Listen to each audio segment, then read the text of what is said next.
Hey guys, what's up? Welcome to the vlog of Beans. Happy Lunar New Year mula dito sa school namin, and ngayong araw we are celebrating the year of the fire horse. Kaya naman ito mga activities. Unang stop nga is itong tofu or pitch pot. Akala mo madali lang i-shoot yung mga arrows sa pot, pero real talk, kailangan mo na matinding precision at patience ng isang warrior para makuha ang target. And then dumiretso naman kami dito sa Chuju, ang Asian version ng soccer. Dito mo talaga matitest ang coordination mo habang binubuhay ang traditional sport ng China. At syempre hindi mawawala ang art, kaya sinubukan namin ng calligraphy. Sobrang therapeutic nga magsulat ng blessings gamit ang fresh ink, manifesting all the good vibes for 2026. Di ba Miss D? Katulad yan. Actually wala siyang idea kung ano yung sinulat niya dyan sa papel na yan eh.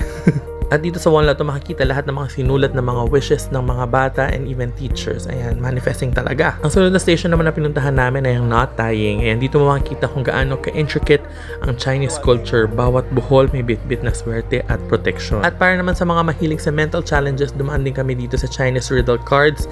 Nakakaaliw basahin pero yun nga lang kailangan namin i-translate. And syempre kailangan namin siyang sagutin, no? Diba?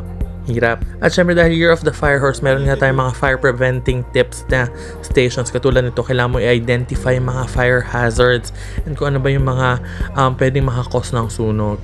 Meron din kaming station para sa paggamit ng fire extinguisher para syempre lahat inform kung paano nga ba gamitin ng fire extinguisher in case na magkaroon ng sunog near you and alam mo kung saan nakalocate yung mga fire extinguisher. At least diba, alam mo kung paano siya i-operate and paano siya mag-apula ng apoy. What's inside?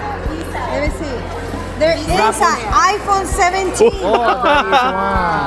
iPhone 17 plus.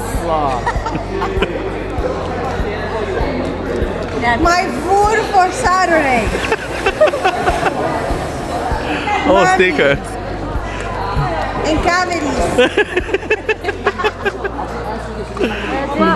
Katulad nga ng ating amiga na si Rosie, pwede kang kumuha ng prize dito kapag nakakumpleto ka ng 6 stamps. Ayan, pwede kang kumuha ng number dun sa tambiolo and then may kakibat siya na prize. Solid talaga ang pagkakaisa na aming school today, kaya whether nanalo ka ng grand prize or simple treats, this experience was legendary.